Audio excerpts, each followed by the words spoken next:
ओम नमः सिद्धेभ्यो।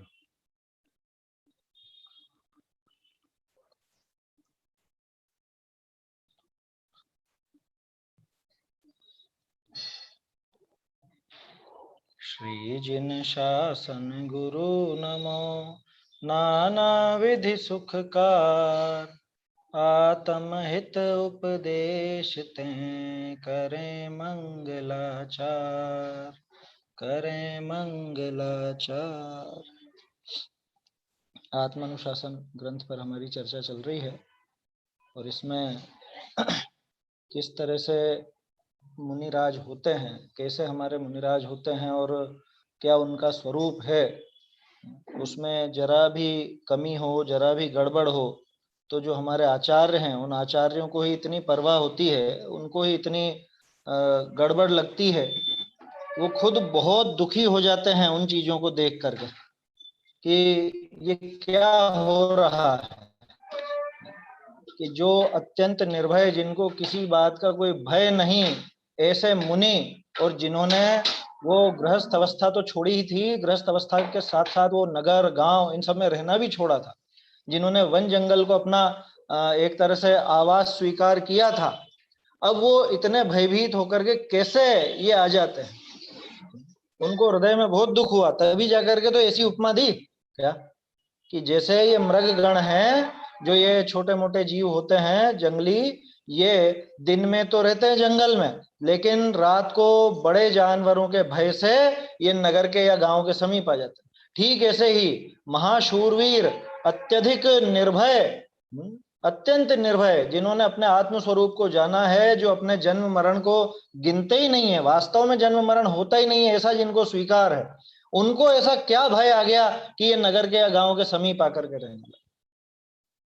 समीप रहने में उनको इतनी समस्या थी, मतलब इतना कष्ट था, तो सोचो जब नगर गांव के बीच में रहने की बात आए तो फिर कैसा लगेगा। तो ये बात कल अपन ने देखी थी 197 नंबर के छंद में, उसी से जुड़ा हुआ एक और छंद है, और इस तरह का छंद आपको लगभग लगभग हर एक श्रावकाचार ग्रंथ में या जो चरण योग के ग्रंथ है उसमें देखने को मिल जाएगा।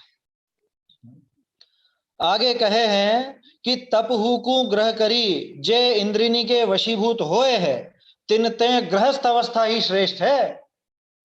समझ में आ रही बात, क्या कहना चाह रहे हैं यहाँ पे? यहाँ ये बता रहे हैं कि अगर आपने तप धारण किया है, तप धारण करने के बाद उसके बाद भी जो इंद्रिय के विषय भोगों के वशीभूत हो रहे हैं, इंद्रियों के वशीभूत होते हैं तप धारण करने के बाद। तप माने इच्छा का निरोध, उसको तप कहते हैं, ये परिभाषा अपन देख चुके, इच्छा निरोध तप है ना, धावला जी की परिभाषा है। और उसके बाद भी अगर विषय भोगों की इच्छा हो तो ये तो कैसा उल्टा काम हो गया कि जिसका त्याग किया जा चुका है, जिसको छोड़ करके तप ग्रहण किया है, उसके बाद इंद्रियों के वशीभूत होना, उससे तो भैया तू ये तप ग्रहण नहीं करता, गृहस्थ अवस्था में रहता तो ही ठीक था। कौन कह रहा है ये मैं नहीं कह रहा हूं, ना ही कोई आज का कोई कह सकता है, न टोडरमल जी ने कहा, ये गुणभद्राचार्य ने कहा। और बताऊं, रत्नकरण श्रावकाचार्य में समंत भद्राचार्य ने भी कहा है ना, वहां भी है 33वां छंद, वो भी मिलान करना। और ये तो दो उदाहरण है, ऐसे तो आपको सैकड़ों उदाहरण मिल जाएंगे। क्या अष्ट पहुड़ खोल करके देखोगे तो सब बिल्कुल साफ साफ नजर आएगा कि अरे भाई इससे तो मतलब ये हंसी मजाक में लेने लायक नहीं है। उसमें ऐसा आता है ना तुम क्या है, मतलब मजाक में भी ग्रहण मत करना, ये अचेलक वृत्तियां, तुम हास्य में भी नहीं ग्रहणा यह अचेलक वृत्तियां, इस तरह से गाथा है कष्ट पहाड़ में। मैंने हिंदी बोला, उसका प्राकृत है वहां पर, कि ये कोई हंसी खेल में लेने जैसी चीजें नहीं है कि हमारा तो मन हुआ और हम बन गए, हमारा तो मन हुआ और हमने तप ले लिया, हमने ये सब छोड़ दिया, हमने ये प्रतिज्ञा ले ली, हमने ये पद धारण कर लिया। कि ये ऐसे मनमानी की चीजें नहीं है, बहुत सोच विचार करके निर्णय पूर्वक ये लिया जाता। प्रतिज्ञा का प्रकरण देखा था ना अपन ने मोक्षमा प्रकाशक में, 238, 239, 240 पेज पर। प्रतिज्ञा लेने के पहले कितना कितना पक्का करे अपने आप को, द्रव्य क्षेत्र काल भाव हर तरह से विचार करे, अपनी शक्ति का विचार करे कि मुझसे ये सधेगा या नहीं सधेगा। अब चूंकि प्रकरण अपना अभी मुनि पने का है, तो वहां मुनि दशा लेने के पहले भी ये विचार चलेगा कि नहीं चलेगा कि मुझसे सधेगा या नहीं है? मैं वन जंगल में रह पाऊंगा या नहीं, ये गर्मी सधेगी या नहीं, ये सर्दी सधेगी या नहीं, ये आहार कभी नहीं मिले तो मैं रह पाऊंगा या नहीं, पहले कोई प्रैक्टिस करी नहीं और सीधे पहुंच गया जंगल में, तो सधेगा फिर। समझ में आई बात। ये जो श्रावक के 12 व्रत हैं, ये श्रावक की प्रतिमाएं हैं, ये सारी की सारी मुनि दशा की प्रैक्टिस के रूप में है। अब हम प्रैक्टिस तो करते नहीं और सीधे ही अपन तो बन जाओ, ऐसा कभी नहीं होना, कभी नहीं होना चाहिए, क्योंकि ऐसा होगा तो निश्चित रूप से गड़बड़ होगी होगी। उस प्रतिज्ञा की गंभीरता को पहचाना नहीं, प्रतिज्ञा की गंभीरता को समझा नहीं, और वो प्रतिज्ञा ले ली तो टूटनी ही टूटनी है फिर। और फिर टूटने के बाद उसका पक्ष लिया जाए, कैसे पक्ष ले सकते हैं? कह रहे नहीं अपने से तो ऊंचे ही हैं, अपने से तो ऊंचे ही हैं। ये पढ़ लो क्या कह रहे हैं गुणभद्राचार्य और रत्नकरण शावकाचार्य में समंत भद्राचार्य क्या कह रहे हैं। रत्नकरण पढ़ा था कोर्स में? अच्छा, तो 33वां छंद है उसका, है ध्यान? कौन सा? हाँ बोल बोल। अनगारो ग्रही श्रेया निर्मोही मोहिनो मुने, ये तो नीचे वाली लाइन है, ऊपर की लाइन तो अलग है। क्या? गृहस्थो मोक्ष मार्गस्थो निर्मोहो नैव मोहवान अनगारी ग्रही श्रेयान निर्मोही मोहिनो मुने। क्या? कि मोही मुनि से निर्मोही श्रावक श्रेष्ठ है। समझ में ही बात? शर्त लगे लेकिन वो श्रावक निर्मोही हो, श्रावक का आचरण बराबर हो। अरे उसके लिए एक और उदाहरण आता है, किस ग्रंथ का है वो मैं भूल रहा हूं, कि वो दूध और छाछ, दूध की कीमत कितनी और छाछ की कीमत कितनी? ये दूध तो 40-50 रुपए लीटर है ना, इतना आता है ना लगभग। अच्छा दूध लेना तो 50 रुपए लीटर के लगभग आता ही आता है। और छाछ, छाछ तो फ्री में भी बढ़ती है। अब मुझे ये बताओ, लेकिन अगर दूध फट जाए या दूध खराब हो जाए तो क्या होगा? उसका सेवन नहीं किया जा सकता। उसका सेवन करने वाला, अभी वो सावन में खाते हैं ना रबड़ी वबड़ी पुरानी खा लेते हैं और बीमार पड़ जाते हैं। विकास भैया सुने होंगे ना ऐसा किस्सा, ये सावन में बहुत लोग खाते हैं और वो फटा हुआ दूध या वो बासा हुआ दूध, उसका सेवन करने से तो मरेगा, ये जहर है, वो फूड पॉइजनिंग हो जाएगी। और छाछ, ये छाछ भले कम कीमती है लेकिन इससे रोटी चूर करके खा सकता है। खट्टी छाछ भी हो तो रोटी चूर के खा लेगा, लेकिन वो फटे हुए दूध का उसका सेवन नहीं किया जा सकता। ये भी शास्त्र का ही उदाहरण है, मुझे ध्यान नहीं आ रहा कौन से ग्रंथ का है। तो इसलिए किसी के दिमाग में ऐसा हो कि अपने से तो अच्छे हैं, अपने से तो अच्छे हैं, किसकी बात कर रहे हैं? है ना, श्रावक से अच्छे ही है मुनिराज, लेकिन सच्चे मुनिराज हो तो। लेकिन अगर वो मुनिपना धारण करके और विपरीत मार्ग में चले, विपरीत आचरण करे, फिर उसको तो खुद मुनिराज ने, खुद आचार्यों ने, कुंद आचार्य, समंत भद्राचार्य और ये गुणभद्राचार्य, ये 3 का उदाहरण ले लिया अभी अभी में अपन, ये तीनों ने उसको बुरा बताया। किससे? श्रावक से भी। क्यों?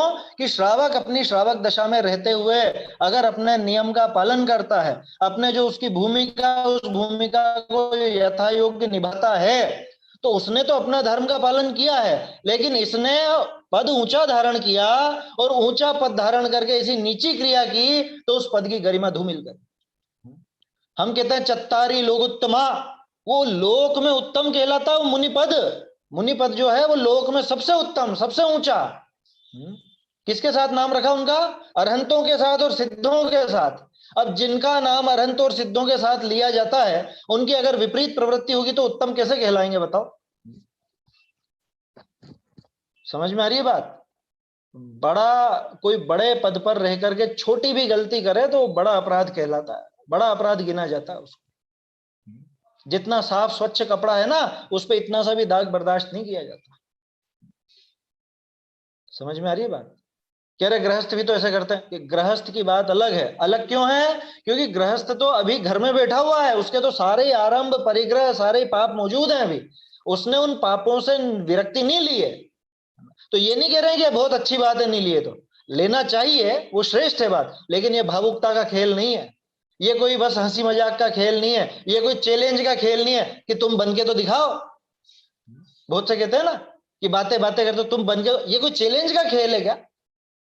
ये काम चैलेंज में किया जाता है, दिखाने के लिए किया जाता है कि ये तो भाव भंगिमा अंदर में हृदय में उतरती है। 3 कषाय चौकड़ी का अभाव होता है तो स्वयमेव बाहर में वो 3 कषाय चौकड़ी के अभाव रूप वो वीतरागी मुनि दशा प्रकट होती है, और तब जाके वो 28 मूल गुण नित्यचार पलते हैं।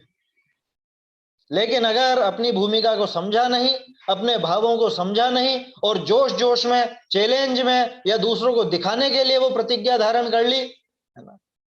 अपन तो सबसे ऊंची बात कर रहे हैं, सबसे ऊंची प्रतिज्ञा मुनि धर्म की, है ना, वो धारण कर ली। उससे प्रेरणा लेना। अभी अभी जो 10 लक्षण में भी बहुत लोगों ने प्रतिज्ञा ली होगी, अपनी प्रतिज्ञा सोच विचार करके लेना, है ना। अपने भावों को देख करके, अपने सहनन को देख करके, अपने द्रव्य क्षेत्र काल भाव वो सब देख करके लेना। और उसके लिए मैं तो बार बार कहता हूँ 238, 39, 40 पेज पढ़ो। उसको पढ़े बिना आप प्रतिज्ञा ले ही नहीं सकते, आपको समझ में ही नहीं आया। समझ में आई बात? नम्रता, देखे वो पेज, है ना, वो देखने लायक है। अगर आपको कोई प्रतिज्ञा लेनी है, कोई नियम लेने हैं, तो पेज नंबर 238, 39, 40 नियम से पढ़ना ही पढ़ना। उसको पढ़ करके उसका अर्थ समझोगे तो समझ में आएगा प्रतिज्ञा कब ली जाती है, कैसे ली जाती है, क्यों ली जाती है और किस तरह से निभाई जाती है। अभी तो होड़ा होड़ चलती है, होड़ा होड़। क्या उन्होंने प्रतिज्ञा ली, हम भी लेंगे। उन्होंने एक उपवास करा, हम भी करेंगे। उन्होंने 2 करे, हम 3 करेंगे। उन्होंने 5 करे तो हम भी 5 कर लेंगे, या उन्होंने 10 तो हम भी 10, या किसी ने नहीं करे तो मैं करके बताऊंगा। ये जोश का काम नहीं है, ये होश का काम है पूरा। यहाँ होश से पूरी तरह समझ करके और फिर वो सारे काम किए जाते हैं, तब जाके धर्म सत्ता। समझ में ही बात, है ना। तो क्या बात चल रही है वास्तव में, तो वो पिछले छंद में जो देखा था कि जिन्होंने वो वन आदि को स्वीकार किया और उसके बाद में उनको किस बात की ऐसे ऐसा क्या भय लगा या ऐसा क्या विषय भोगों का लोभ था कि वो नगर के या ग्राम के समीप आकर के रहने लगे। कल देखा था ना समीप का अर्थ अपन ने, वो जो वस्तिका वगैरह बनती है, वो जो नसिया नसिया जिसको हम कहते हैं, नसिया पहले नगर के बाहर ही बनाई जाती थी, है ना, समीप में, नगर के समीप। अब वो नगर बाहर निकल गए, उससे भी आगे बढ़ गए, वो अलग बात है। तो वो नगर के समीप उनके लिए बनाई जाती थी। और उसकी पूरी विधि अपन ने पहले भी बात की है, कैसी होती थी। कमरे नहीं होते, दरवाजे नहीं होते, तिबारियां होती, खुली जगह होती जिसमें कोई भी आ जा सकता है। ऐसी जगह पे वो मुनिराज कभी कभार आ रहे हों रास्ते में तो रुक जाएं। लेकिन ये तो दिन भर वन जंगल में रहें और फिर रात को वहां आकर के रुक जाएं, तो उसके लिए तो पिछले छंद में खेद बताया ही था। तो असल में मूल में वो विषय भोग छूटे नहीं, वो विषयों की आशा छूटी नहीं, जबकि हमारा तो छंद ही विषय आशा वशाती तो निरारंभो परिग्रह ज्ञान ध्यान तपो रक्तस तपस्वी स प्रशस्य। रत्नकरण जी का 10वां छंद। विषयों की आशा नहीं जिनके साम्य भाव धन रखते हैं, आया समझ में, ऐसे मुनिराज हो। तो जब उनको विषय भोगों की इच्छा हुई या विषय भोगों की इच्छा जागे, तो समझ लेना कि वो तो बिल्कुल डुबा दिया उन्होंने, मुनि पने का नाम डुबा दिया। तो इसलिए उससे तो वो गृहस्थ श्रेष्ठ बताया।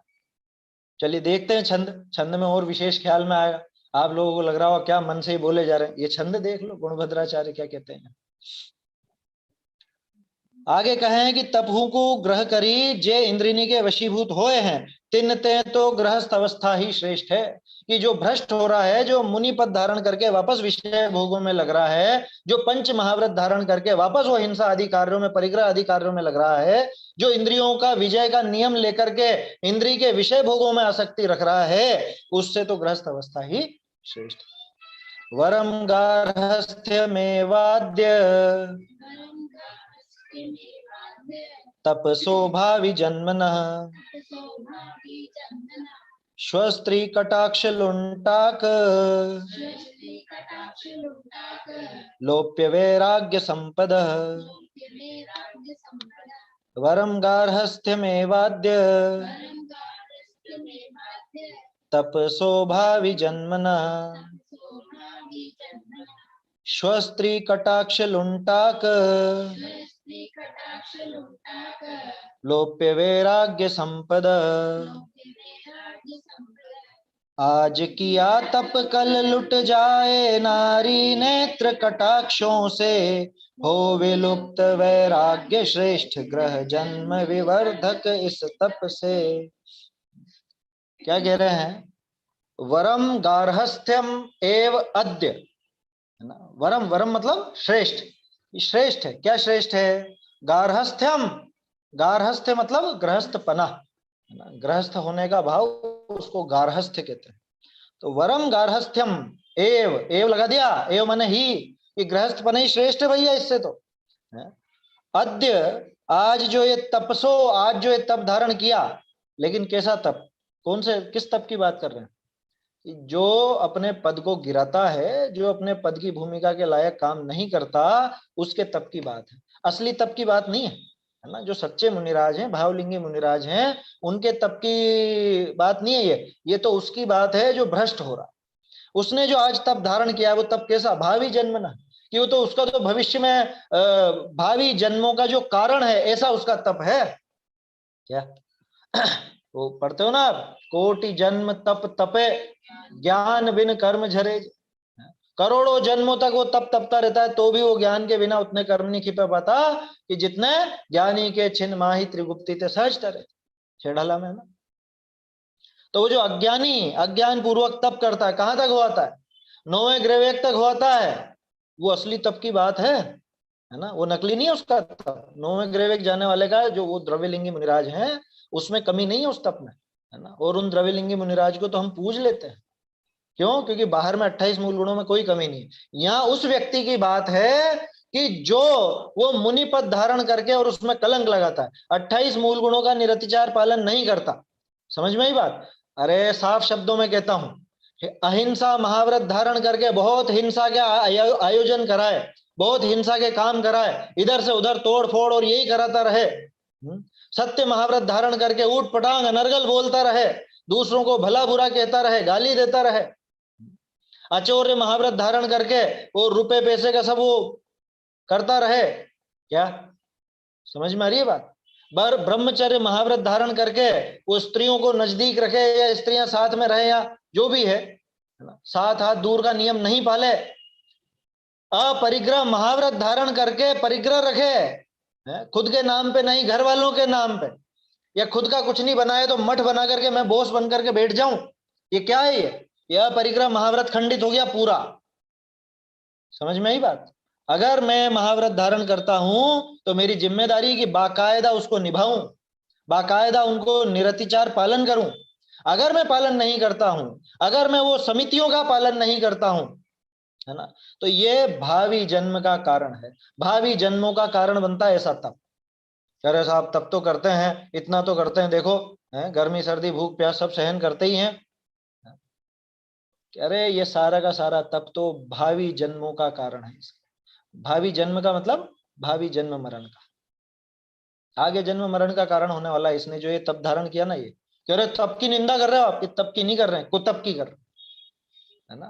तप तो धारण किया था तो तप को निभाता ना बराबर, 28 मूल गुण बराबर अगर निभाता तो फिर उसकी बात नहीं थी। ये उसकी बात है जो 28 मूल गुणों में माने मुनि पने में कलंक लगाते हैं, उनके लिए है ये बात। उनसे तो वरम गार्हस्थ्यम, उनसे तो वो गार्हस्थ है, उनसे तो वो गृहस्थ दशा वो श्रेष्ठ है। कैसा तप धारण किया, कैसा पद धारण किया इसने? श्वः, श्वः माने श्वः किसको कहते हैं? ये कल ही, कल श्वः बोलते हैं कल को। देखो संस्कृत में विशेषता है, आप बोलोगे कि कल, तो कल कौन सा कल, पिछला कल कि अगला कल? संस्कृत में दोनों के लिए अलग अलग शब्द हैं। बीते हुए कल को यह कहा जाता है, आधा है और ये और विसर्ग, पढ़ा ही नहीं पढ़ा? आने वाले कल को श्व कहा जाता है, कल आने वाले कल के अगले दिन को परश्व कहा जाता है, जिससे बिगड़ करके परसों बना है। आया समझ में? परसों शब्द ऐसे बना। और पिछले बीते हुए कल को यह, और बीते के बीते कल को, मतलब बीते हुए कल से एक दिन पहले को पर यह है, ऐसे। समझ में ही बात? ये संस्कृत की विशेषता है। तो श्व कि आने वाले कल में ही, अगले ही दिन, स्त्री कटाक्ष लुंटाक, कि ये स्त्री के कटाक्ष रूपी लुटेरों के द्वारा लोप्य वैराग्य संपदा, कि इसकी वैराग्य रूपी संपदा लुट जाने वाली। सोचो किसके लिए बात है? जैसे कोई वारिशेण मुनिराज पुष्पडाल को ही समझा रहे हो क्या, कि तेरे इस तप से तो गृहस्थ होना ही श्रेष्ठ था, कि आने वाले कल में वो स्त्रियों की जरा सी तिरछी निगाह है, उतने में तेरा ये वैराग्य समाप्त हो जाना, तेरी ये वैराग्य की संपदा लुट जाने वाली है। स्त्रियों के प्रति जिसको आकर्षण है, या अन्य किसी भी वस्तु के प्रति आकर्षण है, कि उसके द्वारा तो उसका वो वैराग्य लुट जाने वाला है। बोलो नहीं लुट जाता वैराग्य? अरे मेरे इतने चेले, मेरी इतनी चेलियां, चेले चेली मतलब मेरे इतने शिष्य और शिष्याएं, ये चेला चेली मेरे शब्द नहीं है, परमात्मा प्रकाश में है। नहीं तो आप सोचोगे कैसे शब्दों का प्रयोग कर रहे हैं। चिल्ला चिल्ली पुथी यही तू सही मूढ़ निबंधु। ये संतुष्ट जो होता है उस चेला चेली में और पुस्तकों में, मैंने इतने ग्रंथ बनाए, ये क्या हुआ, ये इसकी वैराग्य संपदा लुट गई। नाम तो स्त्री के कटाक्ष का लिया है, लेकिन वो तो सिर्फ एक उदाहरण है, ऐसे तो बाकी सब में लगा लेना। क्या किसी भी वस्तु, किसी भी व्यक्ति, किसी भी कार्य के प्रति जो उसका घोर आग्रह है, वो उसका वो आग्रह, वो उसकी आसक्ति, वो इसकी वैराग्य संपदा को लूट लेने वाली है।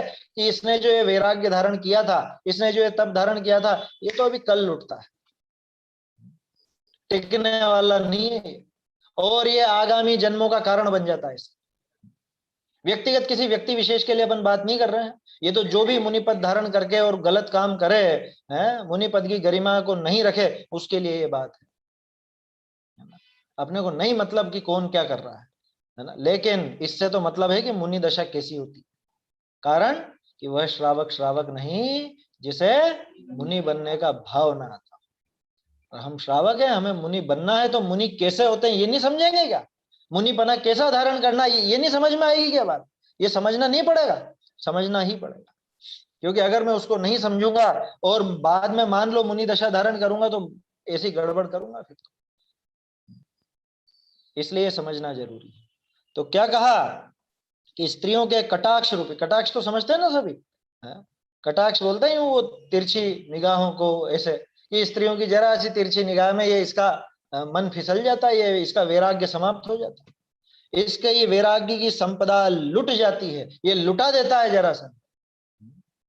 कह रहे नहीं, इनने तो बात ही नहीं करी। बात क्या नहीं करी, इसके मन में जो आसक्ति का भाव पैदा हुआ, इसके मन में जो राग आया, उस राग ने ही वो मुनि दशा को खत्म कर, ऐसी बात है। और कैसे कैसे किससे सुनने को मिल जाता है, ज्यादा क्या उदाहरण लिए जाए। अभी थोड़े दिन पहले का वो प्रकरण जो बना, ये क्या, यही तो बात थी कि उसका तब तो पहले ही बिगड़ चुका था, पहले ही बिगड़ चुका था उसका तब। जिसने ऐसा खोटा कार्य किया, वो मुनि दशा से फिर कि मेरे को तो शादी करनी और इससे ही करनी और यूं और वो, तो ये अच्छी बात नहीं है बिल्कुल भी। मुनि पने पे उसने मुनि पने की साख पर बट्टा लगाया उस व्यक्ति ने। कह रहे साहब 26 साल से वो तो क्या, कितने 25-26 साल से दीक्षित था और आचार्य भी बन गया था, बाद में फिर छोड़ के क्षुल्लक बन गया, बाद में ये हो गया वो हो गया, पता नहीं क्या क्या। कि क्या हुआ ये कि ये ऐसे मुनि पने से तो गृहस्थ दशा दशा ही श्रेष्ठ है। उसने मुनि होकर के भी क्या निहाल किए, उसने तो कलंक लगाया मुनि पने पर। अगर ऐसा खोटा काम किया मुनि दशा में, कैसा खोटा, कह रहे कैसा भी जो मुनि पने के लायक नहीं हो, कैसा भी जो उनके पंच महाव्रतों को खंडित करता हो, पंच महाव्रतों के अनुकूल नहीं हो, 5 समितियों के अनुकूल नहीं हो, ऐसा कुछ भी कार्य उसके वो मुनि पने में कलंक लगाता है। ऐसे कलंक से तो ये गृहस्थ दशा अच्छी, इस फटे हुए दूध से तो ये छाछ अच्छी। आया समझ में? ये फटे दूध का सेवन नहीं किया जा सकता, इससे तो फूड पॉइजनिंग होगी। और ये छाछ से तो, खट्टी भी छाछ हो तो भी रोटी चूर करके खा लोगे आप, भूख मिटा लो। इसलिए जी किसी के दिमाग में ऐसा हो कि अरे कैसे भी हो श्रावकों से तो अच्छे हैं, पहले विचार कर लेना क्या बात कह रहे। श्रावक कैसा है उसका निर्णय करना, पहले श्रावक किसको कहते हैं वो भी निर्णय करना। असली श्रावक से ऐसा भ्रष्ट मुनि कभी भी अच्छा नहीं होगा, जिसने मुनि पने में कलंक लगाया, जिसने 28 मूल गुणों का निरतिचार पालन नहीं किया, वो उस श्रावक से गया बीता, गृहस्थ से भी गया बीता। क्योंकि वो गृहस्थ, वो श्रावक अपनी भूमिका का पूरी तरह निर्वाह कर, वो अपनी भूमिका में बिल्कुल भी दोष नहीं लगने देता। आया समझ में? और श्रावक की तो बहुत बड़ी रेंज है ना, कई तरह के श्रावक होते हैं। पहली प्रतिमा वाला भी श्रावक होता है, दूसरी प्रतिमा वाला भी श्रावक होता है, एलक जी शुल्लक जी भी श्रावक कहलाते, अव्रति भी श्रावक होता है। लेकिन जिसने जो पद धारण किया, जिसने जो प्रतिज्ञा धारण की है, उस प्रतिज्ञा को अगर बराबर निभाता है, उस पद को बराबर निभाता है, तो वो श्रेष्ठ। यहाँ ये बात आया समझ में? ये अपनी हिम्मत नहीं है जो अपन कह सके ना, टोडरमल जी की थी। ये तो समझ लो परमात्म प्रकाश और रत्नकरंड श्रावकाचार और अष्टपाहुड़ और ये गुणभद्राचार्य का अपना आत्मानुशासन, ये इन ग्रंथों में अपने को ये देखने को मिल गया, तो आंखें खुल गई कि भैया हर किसी के आगे ये माथे, ये सड़ा नारियल नहीं है आपके कंधे पे रखा हुआ जो गए और कहीं भी फोड़ दिया। समझ में आ रही है बात? ये दिमाग मिला है, मनुष्य का मस्तक मिला है, इसकी गरिमा पहचानो, इसकी महिमा जानो, कि हर कहीं झुका देने जैसा नहीं है। जहां पे मुनिपना हो ही नहीं उसको कैसे मुनि मान करके आप कर लो? कैसे कैसे मान लोगे बताओ? समझ में आ रही है बात? जहां मुनिपना खंडित हो रहा हो उसको मुनि के स्थान पर बिठाना, इसका अर्थ समझते हो? इसका अर्थ यह हुआ कि असली मुनिराजों की तौहीन कर, क्योंकि आपने कुंद कुंदाचार्य को और उनको एक श्रेणी में रख दिया। अगर कोई भ्रष्ट है, अगर कोई अपने पद पे कलंक लगाता है और आप उसको कि अरे ये ऐसे भी होते हैं मुनि, ऐसे भी मुनि होते हैं, या पंचम काल में ऐसे भी होते हैं, तो इसका मतलब है कि आप समंत भद्राचार्य को, कुंद कुंदाचार्य को, उमा स्वामी आचार्य को, अमृत चंद्राचार्य को, गुणभद्राचार्य को, जिन सेनाचार्य को, इन सबको आप गाली देते। क्यों? क्योंकि आपने उनको और इनको, मतलब जो भ्रष्ट है उसको और इनको एक एक श्रेणी में मान लिया। एक श्रेणी में कैसे मान सकते हो? एक जैसा कैसे कह सकते हो? समझ में ही बात? फिर तो कल से किसी को भी मान लेना। वो छठा अधिकार बहुत जरूरी है, पढ़ने लायक है वो छठा अधिकार जो है अपने मोक्ष प्रकाशक का। उन्होंने मन से एक बात नहीं लिखी टोडर मिल जी ने, ये छठे अधिकार की विशेषता है। उसमें आप देखना कितने कोटेशन दे रखे, कितने ग्रंथों के कितने कितने वो चीजें दे रखे, और देखोगे तो पता चलेगा। एक भी बात मन से लिखी होती ना तो वो बात चलती नहीं। उनको तो कहते थे अरे ये तो सबको बस गालियां देने का काम है इनका, और कुछ भी नहीं, ऐसा कह करके छोड़ देते लोग, वो बात ही नहीं ये चलती। श्लोक भी तो कोट किया है उन्होंने, ये कौन? तो वाला हाँ, श्लोक ये भी दोनों कोट करे किया। हैं, दोनों ही करे हैं, ये दोनों कोट करे हैं, साथ साथ ही करे हैं, है ना? पेज नंबर शायद 183-84 के आसपास है, वहां पे दोनों के दोनों कोट करे हैं। 100 ये इतस्ततश्च त्रस्यंतो वाला भी और ये वरम गार्हस्थ्य में वाद्य, ये दोनों उन्होंने उस छठे अधिकार के अंदर कोट किए जहां पे कुगुरु का प्रकरण। देखो अर्थ पढ़ता हूं मैं, है ना? श्लोक तो सरल है, समझने जैसा है, लेकिन मानते कहां है लोग? दिक्कत ये है ना? समझ में भी आ जावे आसानी से, कोई कठिन शब्द आएगा इसके अंदर? कोई कठिन शब्द नहीं, बिल्कुल आसानी से समझने जैसा। देखो अर्थ, या जगत विषय स्त्रीनी के जो कटाक्ष तेई भय लुटेरे, क्या स्त्रियों के जो वो आंखें, ये तो उदाहरण है एक, है ना? तो स्त्रियों के कटाक्ष क्या, वहां पे पुरुषों के कटाक्ष मान लेना, अगर इधर आर्यिका का पद लेते हो तो, मुनि माता जी की बात करते हो तो। या जगत विषय स्त्रीनी के जो कटाक्ष तेई भय लुटेरे, वो तो हो गए लुटेरे किस चीज के? कि तिन करी वैराग्य संपदा लुटाए दीन भया, और होनहार है संसार भ्रमण जाते हैं, ऐसे तपते गृहस्थ पना ही श्रेष्ठ है। क्या लिखा? कि उनके द्वारा वो जो कटाक्ष है स्त्री के, स्त्रियों के कटाक्ष रूपी लुटेरे, उनके द्वारा जो वैराग्य की संपदा लुटा करके दीन हो गया। दीन देखो, मुनि दशा धारण की थी तब तो रत्न थे उनके पास। कौन से रत्न थे? 28 मूल गुण थे, 28 मूल गुण रूपी रत्न थे, सम्यक दर्शन ज्ञान चारित्र रूपी रत्न थे, और इन रत्नों को वो जरा सी तिरछी निगाह के पीछे लुटा करके और ये दीनहीन हो गया, सारे रत्न लुट गए। और होनहार है संसार भ्रमण जाते हैं, और जिससे आगे संसार का भ्रमण ही होने वाला है, होनहार मतलब होने वाला, होनहार है संसार भ्रमण जाते हैं, ऐसे तपते तो गृहस्थ पना ही श्रेष्ठ है भैया। ऐसा तप किस काम का जी, जिससे आगे आगामी बहुत बहुत लंबे समय तक का संसार चलता रहे, ऐसे तप से तो गृहस्थ गृहस्थ पना ही श्रेष्ठ है। देखिए भावार्थ, गृहस्थ अवस्था विषय तो निज स्त्री का तो सेवन है ही, और जे तपकू धारी करी नगर के स्त्रीनी को नेत्रनी के जो कटाक्ष तेई भय लुटेरे तिन करी लूटी गई है वैराग्य संपदा जिनकी, ऐसे तपते गृहस्थ अवस्था ही श्रेष्ठ जाननी। अरे क्या बात करते हो, गृहस्थ के तो पत्नी होती है, उसके तो स्त्री है, इनके तो कोई स्त्री नहीं है। अरे इनके स्त्री नहीं है, लेकिन ये जगत की कौन सी स्त्री जिसके ये कटाक्षों से नहीं लुटा रहा है खुद की संपदा को, वैराग्य संपदा को? गृहस्थ तो स्वदार संतोष व्रत का धनी होता है। आया समझ में? कि जो भी है अपनी जो पत्नी है उसको छोड़ करके बाकी को माता बहन सुता पहचान, वैसा काम वो करता है। अब इनके तो पूरी तरह ब्रह्मचर्य महाव्रत था ना, ये पूरी तरह ब्रह्मचर्य महाव्रत का धारी एक स्त्री की तरफ आंख उठा करके भी देखे, या स्त्रियों से पैर धुलाए, या स्त्रियों से कुछ और काम हो, तो समझ लो फिर तो है क्या कहा जाए, मतलब स्वदार संतोष से भी गया बीता हो गया काम। क्योंकि सारी स्त्रियां होंगी ना फिर तो जगत की। बोलो किसका त्याग रहा था?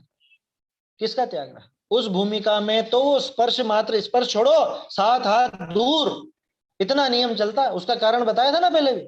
7 हाथ का नियम क्यों है कि अपना खुद का जो शरीर है वो अपने प्रमाण से 3.5 हाथ का होता है। अभी 7 हाथ दूर कि ऐसे यूं गिरे, है ना, और सामने से भी कोई स्त्री गिरे तो 3.5 हाथ खुद के, 3.5 हाथ उसके, तो गिरे तो भी टच ना हो, एक दूसरे को स्पर्श ना कर सके, इसलिए वो 7 हाथ दूरी का नियम है। और 4 हाथ जमीन देखने का नियम क्यों कि 4 हाथ जमीन देखने का नियम यूं है कि 3.5 हाथ तो खुद के और आधा हाथ ये ऊपर, सिर से ऊपर, ऐसे हाथ यूं आगे करके गिरे तो भी वो 4 हाथ तक की जमीन कवर हो गया, इसलिए 4 हाथ जमीन देख करके चलता है। खैर वो अलग बात है। अपनी तो बात यह है कि मुनिराज के तो 7 हाथ दूरी का नियम है।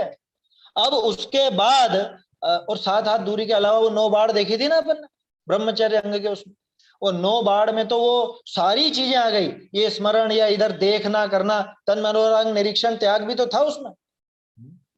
तो स्त्री का चेहरा आदि अथवा उसके अंगों की तरफ देखना, ये कितनी, वो तो ब्रह्मचर्य महाव्रत खंडित हो गया। समझ में आ रही है बात। तो इसलिए ऐसी दशा से तो वो गृहस्थ दशा भली कि जिसको स्वदार संतोष तो है, वो दूसरी को तो माता बहन सुता की तरह व्यवहार करता है।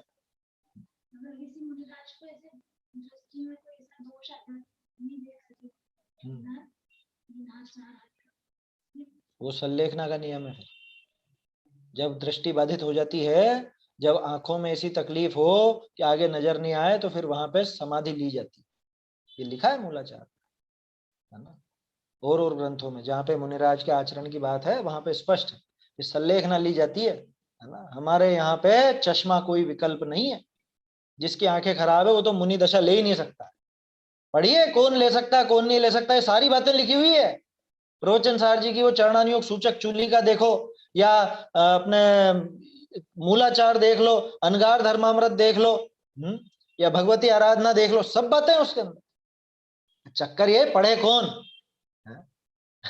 चलने दो जैसा चल रहा है, पढ़े कौन, समझे कौन, माने कौन। ये पढ़ के भी कौन मानने वाला है? आचार्यों ने इतना लिख दिया, इतना साफ शब्दों में लिख दिया, इसके बाद भी अरे नहीं फिर भी वो फिर भी तो जाने का छूटता ही नहीं है। अरे इतना तो ये तो करना तो पड़ता है साहब। तो वो सब बात मानी कि ये ठीक नहीं है, अच्छी बात नहीं है, लेकिन अपने से तो भले हैं, अपने को ध्यान तो रखना पड़ेगा। यहाँ आचार्य देव क्या कहते हैं, ये विचार कर लो थोड़ा सा। तो यह तप संसार ही का कारण है कि जिसने ऐसा तप धारण करके और उसमें दोष लगाया, ये तो संसार दशा का ही कारण समझना, ऐसी बात है यहाँ पर। आया समझ में। अब ज्यादा क्या बोले, ज्यादा बोलने में तो फिर लोगों को विकल्प भी ज्यादा खड़े होते हैं, और विषय बिल्कुल सीधा है, सीधा सीधा लिखा है आचार्य देव ने स्पष्ट कि जिसने वो तप धारण करके, जिसने मुनिपना धारण करके उसमें दोष लगाया, वो 5 महाव्रतों का निरतिचार पालन नहीं किया, 5 इंद्रिय विजय को छोड़ करके 5 इंद्रिय के विषय भोगों की आसक्ति हुई, 5 समितियों का पालन नहीं किया, उससे तो गृहस्थ दशा ही श्रेष्ठ है ना।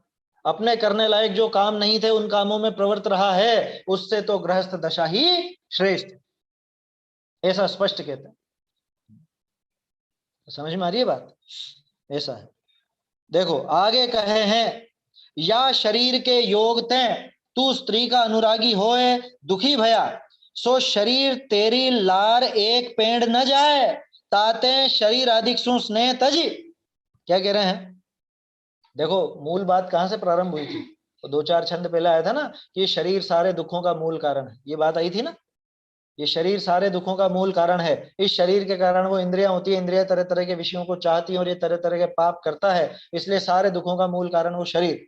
ये शरीर के ही विषय भोग चाहिए रहते हैं, तो उसी के चक्कर में वो जो छंद आया, क्या रात को नगर के समीप आने का, या यूं समझ लो अभी जो छंद अपन ने देखा, ये शरीर है और शरीर के विषय भोगों के प्रति आसक्ति है, तभी तो ये बात बनी कि इससे तो भैया गृहस्थ दशा ही श्रेष्ठ है। तो क्या कह रहे हैं, या शरीर के योग थे, ये शरीर का योग तुझे मिला और तू स्त्री का अनुरागी होकर के दुखी हुआ। स्त्री तो एक अकेला शब्द है, बाकी सभी चीजें ले लेना, 5 इंद्रिय के सारे विषय, अकेले स्त्री की बात मत लेना, 5 इंद्रिय के विषय भोगों में तू अनुरागी होकर के दुखी हुआ, तो ये शरीर तो तेरे साथ एक कदम नहीं जाना। क्या ये तेरे लार, लार आया ना, लार मतलब तेरे साथ में, कि तेरी लार एक पेंड न जाए, एक पेंड मतलब एक कदम भी, एक कदम के लिए भी आगे बढ़ने वाला नहीं है। ये जो शरीर है, ये शरीर तेरे समझ ले तेरे साथ जाने वाला नहीं है। इस शरीर के पीछे जो तू पागल बन रहा है, इस शरीर के पीछे जो तू अपनी गरिमा भुला रहा है, इस शरीर को विषय भोगने के पीछे तू अपने पद को छुड़ा रहा है, इनके साथ तू एक कदम भी आगे बढ़ने वाला, ये तेरे साथ एक कदम भी आगे चलने वाला नहीं। ताते शरीर आदि सु स्नेह तज, इसलिए तू शरीर आदि से स्नेह छोड़। शरीर आदि से, आदि लगा दिया ना, शरीर आदि से, इस शरीर से संबंधित सारे विषय भोगों से, शरीर के जो संबंधी है उनसे भी। कहने का अर्थ यह है कि जो भी अपने प्रियजन हैं, जो भी परिजन हैं, जो भी अपने मित्र हैं, जो भी विषय भोग के साधन हैं, या जो भी वस्तु हैं, कोई वस्तु, कोई क्रिया, कोई व्यक्ति, उन सबसे मोह छोड़, इन सबसे तो स्नेह छोड़। चलिए बोलते हैं छंद। स्वार्थ भ्रंशम, एक मिनट। स्वार्थ भ्रंशम त्वम विगणयन् त्यक्त लज्जाभिमान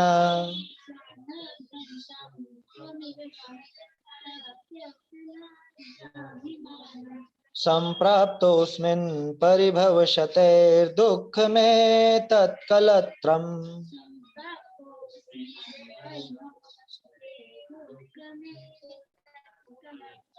नान्वेति त्वां पदमपि पदाद्विप्रलब्धोऽसि भूय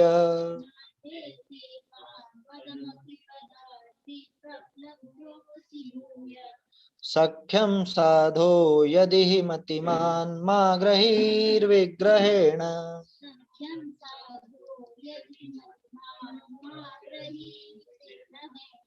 स्वार्थभ्रंशं त्वमविगणयन् त्यक्तलज्जाभिमान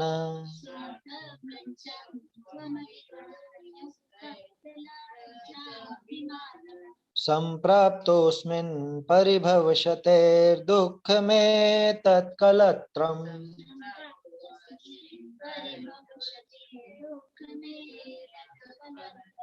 नान्वेति त्वां पदमपि पदाद्विप्रलब्धोऽसि भूयः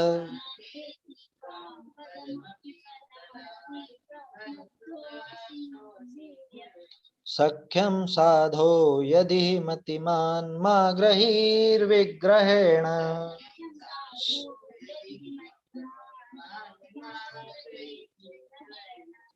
आत्म प्रयोजन से वंचित हो त्यागी लज्जा अरु अभिमान भव भव में दुख पाए हैं नारी के कारण तूने जान यह तन अरु नारी जाए नहीं एक कदम भी तेरे साथ बुद्धिमान मत करो मित्रता इस तन अरु नारी के साथ।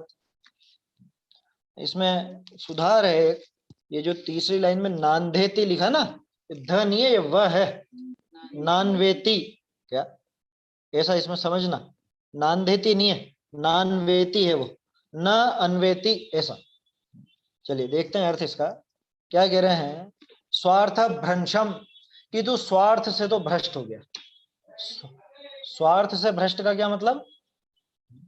स्व अर्थ, स्व माने अपना, अर्थ माने प्रयोजन, कि अपना जो प्रयोजन था आत्मलीनता का, अपना जो प्रयोजन था पूर्ण सुखी होने का, उस प्रयोजन से तो तू भ्रष्ट हो गया, है ना। स्वार्थ का अर्थ यहाँ पे वो नहीं है, वो जो सेल्फिशनेस बोलते हैं ना, सेल्फिश है, स्वार्थी है, वो वाली बात नहीं है पे। स्वार्थ माने स्व का अर्थ, स्व का स्वयं का जो प्रयोजन, उसको स्वार्थ कहा जाता है। तो प्रत्येक जीव का स्वार्थ क्या है? कि प्रत्येक जीव का स्वार्थ है सुखी होना। मुनिराज का स्वार्थ क्या है? कि निरंतर आत्मा में लीन रह करके अनंत सुख प्रकट करने का, ये मुनिराज का स्वार्थ है ना। स्वार्थ का अर्थ यहाँ पे वो सेल्फिश वाला मत लेना। स्वार्थ भ्रंशम माने अपने काम से भ्रष्ट हो गया, अपने प्रयोजन से भ्रष्ट हो गया। त्वम, त्वम माने तो तू, है ना। अरे तू अपने स्वार्थ से भ्रष्ट हो गया। अविगणयत, अविगणयत मतलब उनको नहीं गिनता हुआ। किनको नहीं गिनता हुआ?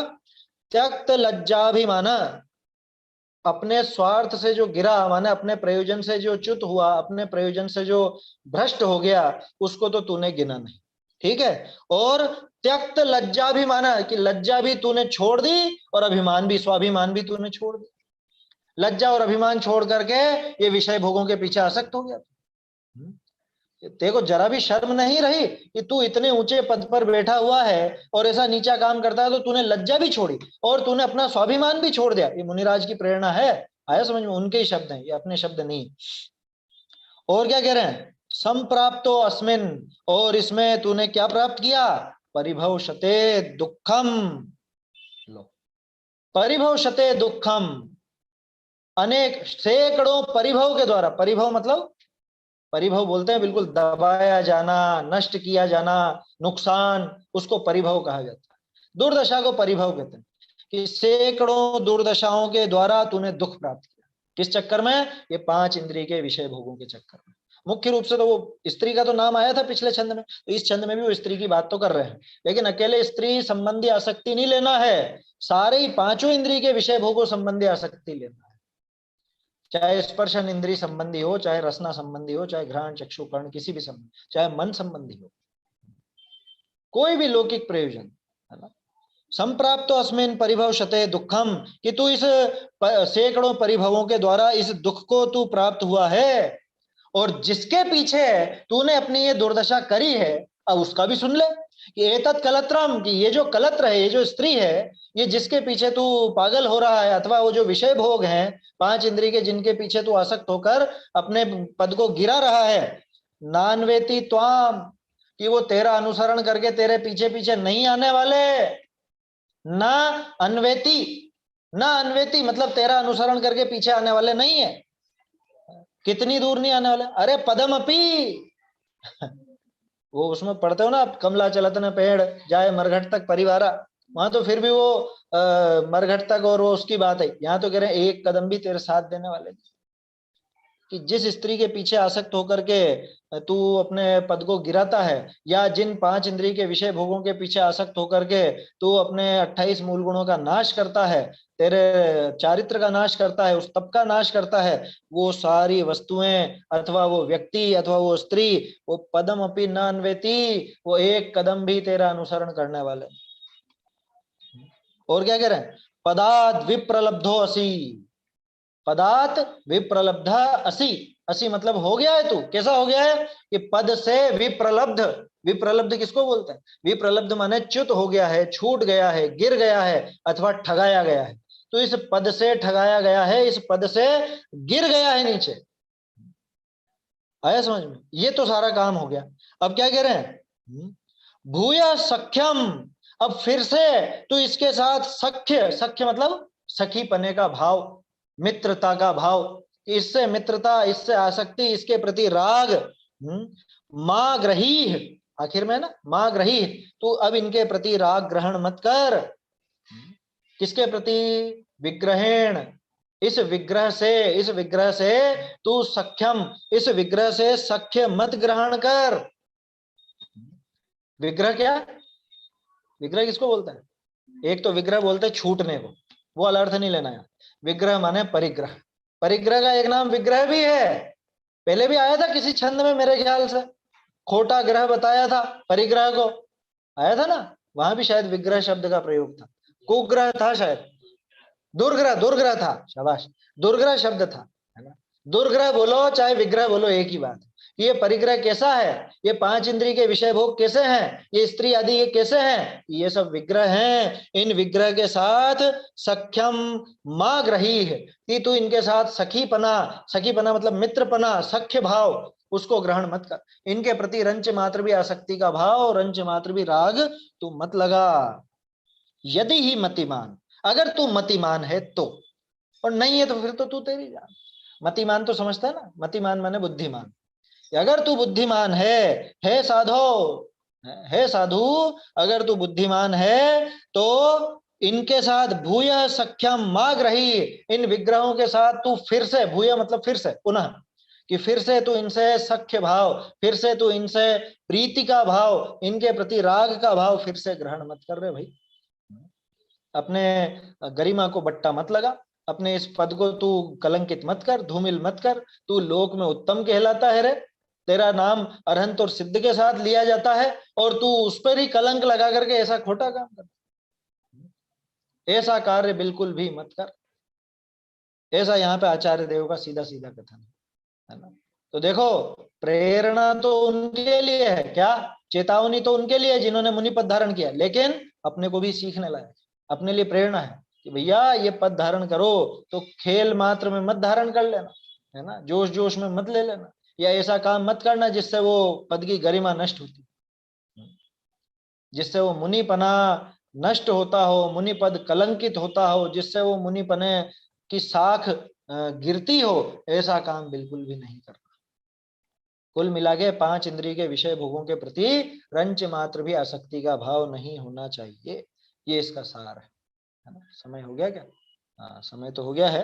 अभी अर्थ और भावार्थ इसका शेष है ना। अच्छा अर्थ भावार्थ है वो अपन कल देखेंगे। एक बार छंद बोल लेते हैं। आत्म प्रयोजन से वंचित हो त्यागी लज्जा और अभिमान, भव भव में दुख पाए हैं नारी के कारण तूने जान। यह तन अरु नारी जाए नहीं एक कदम भी तेरे साथ, बुद्धिमान मत करो मित्रता इस तन अरु नारी के साथ। चैतन्य का स्मरण प्रतिक्षण ही करो रे, भव के अनंत दुख को क्षण में हरो रे। अक्षय अनंत निज सौख्य निधान पाओ, गाओ अरे नित इसी के गीत गाओ। जिनवाणी स्तुति।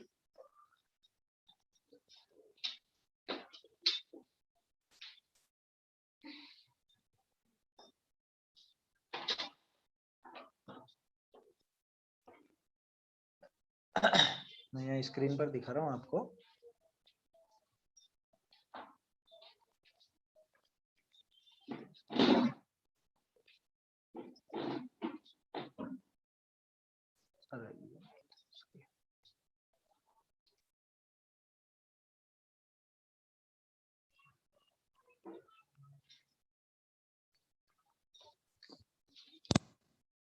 जिन्होंने अब माँ के घट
माँ के घट माँ के घट